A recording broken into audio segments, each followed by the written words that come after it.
অবশেষে অপেক্ষার অবসান। আমি শুরু করতে চেয়েছিলাম উপন্যাস, তো 500 সাবস্ক্রাইবার হওয়ার পর আমি উপন্যাস শুরু করতে চেয়েছিলাম।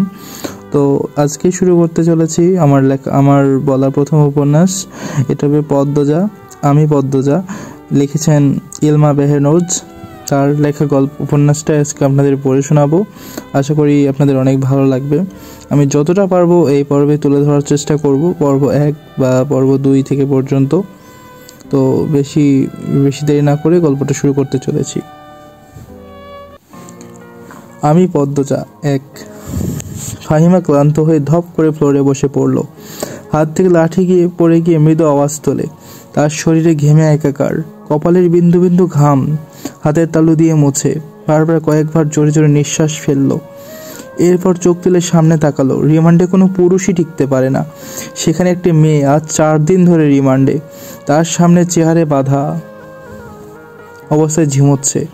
4 দিনে একবারও মুখ দিয়ে টু শব্দ বের করলো না। শারীরিক মানসিক কত নির্যাতন করা হয়েছে, তবুও ব্যথায় আর্তনাদ অবধি করেনি। মনে হচ্ছে একটা পাথরকে পিটানো হচ্ছে, যে পাথরের রক্ত ঝরে কিন্তু জবান খোলে না। তখন সেখানে আগমন ঘটে ইন্সপেক্টর তুষারের। তুষারকে দেখে ফাহিমা কাতর স্বরে বলল, সম্ভব না, আর কিছুতেই কথা বলছে না। তুষার অভিজ্ঞ চোখে মেয়েটিকে 2-1 সেকেন্ড দেখল। এরপর গম্ভীর কণ্ঠে ফাহিমাকে বলল, আপনি যান। ফাহিমা এলোমেলো পা ফেলে চলে যায়। তুষার একটা চেয়ার নিয়ে মেয়েটির সামনে বসলো। বেশ কিছুক্ষণ চুপ থেকে বলল, আপনার সাথে আজ আমার প্রথম দেখা। মেয়েটি কিছু বলল না, তাকালো না। তুষার মেয়েটির দিকে সূক্ষ্ম দৃষ্টি মেলে তাকালো, বলল, মা বাবাকে মনে পড়ে? মেয়েটি চোখ তুলে তাকায়। ঘোলাটে চোখ, কাটা ঠোঁট থেকে রক্ত ঝরছে। চোখের চারপাশে গাঢ় কালো, চোখ দুটি লাল। মুখের এমন রং রিমান্ডে আসে সব আসামির হয়। তুষার মুখের প্রকাশভঙ্গি আগের অবস্থানে রেখে আবার প্রশ্ন করল, মা বাবাকে মনে পড়ে? মেয়েটির মাথা নাড়ায়। মনে পড়ে তার। তুষার একটু ঝোঁকে মেয়েটির অসহায় দৃষ্টি মেলে তাকায়। তুষার মেয়েটির হাতের বাঁধন খুলে দেয়। নির্বিকার ভঙ্গিতে প্রশ্ন ছুড়ল, নাম কি তোমার?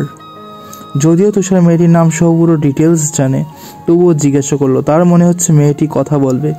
সত্যি তাই হলো। মেয়েটি ভারাক্রান্ত কণ্ঠে নিজের নাম উচ্চারণ করলো, পদ্ম। আমি পদ্মজা। পদ্মজা হেলে পড়ে তুষারের উপর। তুষার দ্রুত ধরে ফেললো। উঁচু কণ্ঠে ফাহিমাকে ডাকলো, মিস ফাহিমা, দ্রুত এদিকে আসুন। ফাহিমা সহ আরো 2 জন দ্রুত পায়ে ছুটে আসে। 1989 সাল। সকাল সকাল রশিদ ঘটকের আগমনে হেমলতা ভীষণ বিরক্ত হন। তিনি বারবার পই পই করে বলেছেন, পদ্মর বিয়ে আমি এখনই দেব না, পদ্মকে অনেক পড়াবো। তবুও রশিদ উদ্দিন প্রতি সপ্তাহে এক পাত্রের খোঁজ নিয়ে আসবেন। মেয়ের বয়সের কতই হলো, মাত্র 16। শামসুল আলমের মেয়ে বিয়ে হয়েছে 24 বছর বয়সে। পদ্মর বিয়েও তখনই হবে, পদ্মর পছন্দ মতো। হেমলতা রশিদকে দেখেও না দেখার ভান করলেন। রশিদ একদলা থুতু ফেললেন উঠানে। এরপর হেমলতার উদ্দেশ্যে বললেন, বুঝছো পদ্মর মা, এই যে পাত্র আনছি একেবারে খাঁটি হিরে। হেমলতা বিরক্ত ভরা কণ্ঠে জবাব দিলেন, আমি আমার মেয়ের জন্য পাত্র চাইনি, তবুও বারবার কেন আসেন আপনি? তখনই ঘটক আবার বললেন, যুবতী মাইয়া ঘরে রাখুন, ভালো না? পদ্মর মা বলল, মেয়ে তো আমার, আমাকেই বুঝতে দেন না। হেমলতার কণ্ঠে বিরক্তি ঝরে পড়ছে। রশিদ অনেক চেষ্টা করে সুবিধা করতে পারলেন না। ব্যর্থ থমথমে মুখ নিয়ে সড়কে পা রাখেন। প্রতিদিনই কোনো না কোনো পাত্রপক্ষ এসে টাকা হাতে গুঁজে দেবে, বলবে মোর্শেদের বড় ছেড়ে চাই। রশিদ নিজে নিজে বিড়বিড় করে আওয়ানায়, গ্রামে কি আর সেরি নাই? একটা সেরিরেই কেন সবার চোখে পড়তে হইব? চাইলে কি সব পাউন যায়? পুরোনো স্কুলে জামা পরে পদ্মটাকে ডাকলো, আপা, এই আপা, স্কুলে যাবি না? আপারে পদ্মজা পিটপিট করে চোখ খুলে কোনো মতে বলল, না। পরপরই চোখ বুজে ঘুম তলিয়ে গেল। পূর্ণা নিরাশ হয়ে মায়ের রুমে আসে। আপা, আম্মা, আপা কি স্কুলে যাইব না? হেমলতা বিছনা ঝাড়া রেখে পূর্ণার দিকে কড়া চোখে তাকান। রাগী স্বরে বললেন, যাইব কি? যাবে বলবি। পূর্ণা মাথা নাড়ে বলল, হেমলতা করা আদেশ, মেয়েদের পড়াশোনা করাচ্ছি, অশুদ্ধ ভাষায় কথা বলার জন্য নয়, শুদ্ধ ভাষায় কথা বলতে হবে। পূর্ণাকে মাথা নত করতে দেখে হেমলতা তৃপ্তি পান। তার মেয়েগুলো মান্যতা চিনে খুবই অনুগত। তিনি বিছানায় ঝরতে ঝরতে বললেন, পদ্মর শরীর ভালো না, সারা রাত পেটে ব্যথায় কাঁদছে, থাকুক, ঘুমাক। পূর্ণার কিশোরী মন বুঝে যায় পদ্মজা কিসের ব্যথায় কেঁদেছিল। সে রাতে নানা বাড়ি ছিল বলে জানতো না। ভোরেই চলে এসেছে। নানা বাড়ি হেঁটে যেতে 5 মিনিট লাগে। পূর্ণাকে চুপচাপ দাঁড়িয়ে থাকতে দেখে হেমলতা বললেন, তুই যা, মাথা নিচু করে যাবি, মাথা নিচু করে আসবি। আচ্ছা আম্মা। পূর্ণা রুমে এসে আয়নার সামনে দাঁড়ালো, নিজেকে খুঁটিয়ে খুঁটিয়ে দেখলো। এরপর গত মাসে মেলা থেকে আনা লাল লিপস্টিক গাঢ় করে ঠোঁটে মাখে। 14 বছরের পূর্ণার ইদানিং খুব শাস্তি ইচ্ছা করে। হেমলতা সেজেগুজে স্কুলে যাওয়া পছন্দ করেন না বলে পূর্ণা আগে লিপস্টিক মাখেনি। 3 দেয়ালের কাঠের ঘড়ির কাঁটায় সকাল 10টা বাজলো মাত্র। এখনো পদ্মজা উঠল না। হেমলতা মেয়েদের রুমে ঢোকেন। পদ্মজা 2 হাত ভাঁজ করে ঘুমাচ্ছে।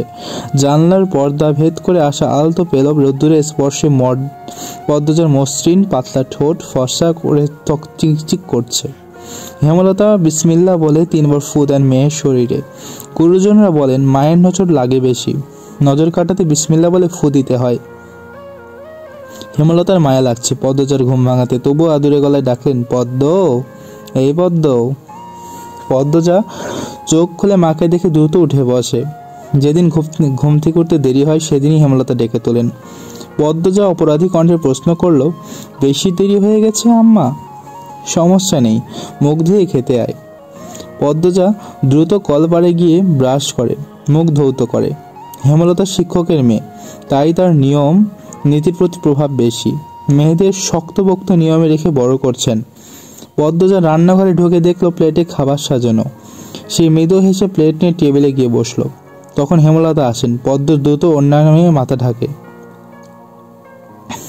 হেমলতার দেওয়া আর একটা নিয়ম, খাওয়ার সময় মাথা ঢেকে খেতে হবে। পদ্মজা নিশ্চুপ করে শান্ত ভঙ্গিতে খেতে থাকলো।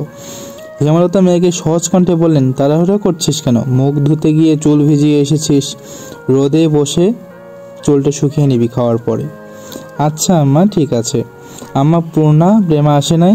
পূর্ণা আসছে, স্কুলে গেছে। প্রেমা দুপুরে আসবো। আম্মা, আব্বা কবে আসবেন? পদ্মজার প্রশ্নে হেমলতা দাঁড়িয়ে পড়লেন। শুকনো গলায় জবাব দেন, জানি নে, খাওয়ার সময় কথা বলতে নেই।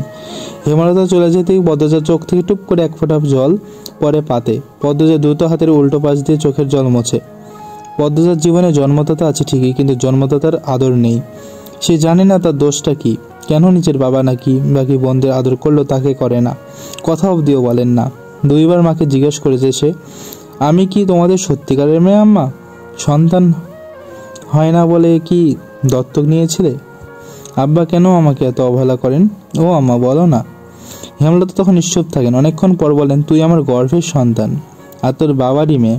এখন যা, পড়তে বস, অনেক পড়তে হবে তোর। ব্যাস এইটুকুই, এর বেশি কিছু বলেন না হেমলতা। পদ্মজার কেন জানি মনে হয় একদিন হেমলতা নিজ থেকে খুব গোপন করে কোনো কথা বলবেন, তবে সেটা যেন সহ্য করার মতো মনে হয়। এই দোহাই সারাক্ষণ করে সে। এত কি ভাবছিস, তাড়াতাড়ি খেয়ে ওঠ। হেমলতার কথায় পদ্মজার ভাবনা সুতো ছিঁড়ল। দ্রুত খেয়ে ওঠে। আজ আমের আচার বানানোর কথা ছিল। সন্ধ্যা কাটতে বিদ্যুৎ চলে গেল। কয়েক মাস হলো গ্রামে বিদ্যুৎ এসেছে। 8 গ্রাম মিলিয়ে অলন্দপুর, তাদের গ্রামের নাম 8 পাড়া।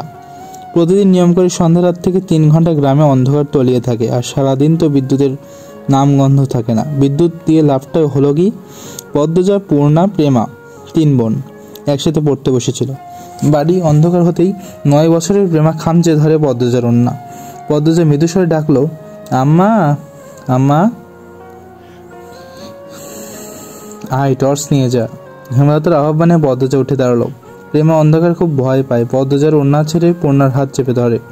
টর্চ নিয়ে রুমে ঢোকার মুহূর্তে পদ্মজা গেট খোলার আওয়াজ পেল। উকি দিয়ে হানিফকে দেখে সে দ্রুত রুমে গিয়ে ঢুকলো। হানিফ পদ্মজার সৎ মামা। বুবু, বাড়ির আন্ধার কেন? বাত্তি টাত্তি জ্বালাও। হানিফের কণ্ঠ। হানিফ আসছিস? হেমলতা রুম থেকে বেরিয়ে বলেন, হাতে হারিকেন। হানিফ সবকটি দাঁত বের করে বলল, হ আমি। আয় ভেতর আয়। হানিফ বারান্দা পেরিয়ে বড় ঘরে ঢুকে বলল, তোমার সেরিগুলান কই? তো আছে রুমেই পড়ছে। এই আন্ধারেও পড়ে? হেমলতা কিছু বললেন না। হানিফ এই বাড়িতে আসলো কেন জানি, খুব অস্বস্তি হয় অকারণেই। ওদের খাওয়ার সময় হয়েছে, তুইও খেয়ে নে। এইখানেই খামো না তোমার সরাইখানা চাইতে হইব? কথাটা রসিকতার ছিল। গ্রামে থেকেও হেমলতা খাওয়ার জন্য আলাদা রুম নির্বাচন করেছেন, সেটা হানিফের কাছে রসিকতাই বটে। হেমলতার প্রশ্নের জবাব সোজা সাপটা না দিয়ে বললেন, খেতে চাইলে খেতে আয়।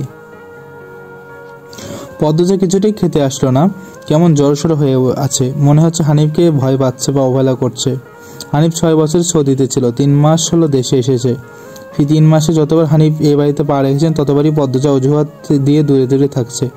হেমলতার বিচক্ষণ মস্তিষ্ক মুহূর্তে ভেবে নিল অনেক কিছু, তাই জোর করলেন না। আজই এই লুকোচুরি ফয়সলা হবে। হানিফ পদ্মজাকে দেখার জন্য অনেক ছলচাতুরি করলো, কিছুতেই সুযোগ পেল না। বিদ্যুৎ আসার ঘণ্টাখানেক পরে হানিফ চলে যায়। পূর্ণা প্রেমার রুমে ঢুকতেই পদ্মজা হাঁপিয়ে পড়ে, রুদ্ধশ্বাস কণ্ঠে বলল, কতবার না করেছি ডক্টর বাসে বেশিক্ষণ না থাকতে, তোরা কেন শুনছিস না আমার কথা? পূর্ণার প্রেমা বিস্ময় বহু হতবিহ্বল। পদ্মজা কখনো তাদের এমন নিষেধ দেয়নি, তাহলে এখন কেন এমন বলছে? হেমলতা রুমে ঢুকতেই পদ্মজা চুপসে গেল। পদ্ম, আমার রুমে আয়। মায়ের এমন কঠিন কণ্ঠ শুনে পদ্মজার কলিজা শুকিয়ে আসে। হেমলতা নিজের ঘরে চলে যান। হেমলতা মেয়ের দিকে তীক্ষ্ণ দৃষ্টিতে তাকিয়ে আছেন। পদ্মজা নতজনও হয়ে কাঁপছে। সৌন্দর্যে ভীত হয় আর বোকা হয়, তার দৃষ্টান্ত প্রমাণ পদ্মজা। হেমলতার খুব মায়া হয় পদ্মজার সাথে উঁচু কণ্ঠে কথা বলতে। পদ্মজা রূপসী বলেই হয়তো গোপনে আবেগ লুকিয়ে তিনি পর্যকণ্ঠে প্রশ্ন করলেন, কি লুকোচ্ছিস? হানিফের সামনে কেন যেতে চাস না? সে কি করেছে? পদ্মজা ফোফাতে থাকে। হেমলতা সেকেন্ড কয়েক সময় নিয়ে নিজেকে সামলান, কণ্ঠ নরম করে বলেন, হানিফ ধরিবাজ লোক, সৎ ভাই বলে বলছি না, আমি জানি তার ব্যাপারে যে কোনো কথা আমার বিশ্বাস হবে। তুই বল, কি লুকাচ্ছিস? মায়ের আদরে কণ্ঠে পদ্মজা আচমকা বাঁধ ভাঙা নদীর মতো হু হু করে কেঁদে উঠল। চলবে। এই হচ্ছে আজকের প্রথম পর্ব। আজকে আমি প্রথম পর্বই দিব, কাল থেকে ইনশাল্লাহ 2টো করে পর্ব দেওয়ার চেষ্টা করব। আমি আগে দেখতে চাচ্ছি যে আপনাদের কেমন ইন্টারেস্ট। এই পর্বে যদি আপনাদের ইন্টারেস্ট পাই তো আমি সেকেন্ড পর্ব দিব। যদি আপনাদের সেকেন্ড পর্ব লাগে অবশ্যই আমাকে কমেন্টে জানাবেন, আর যদি কমেন্টে না জানান তাহলে কিন্তু আমি সেকেন্ড পার্ট আনবো না। আশা করি ভালো লাগবেন, সুস্থ থাকবেন। আসসালামু আলাইকুম।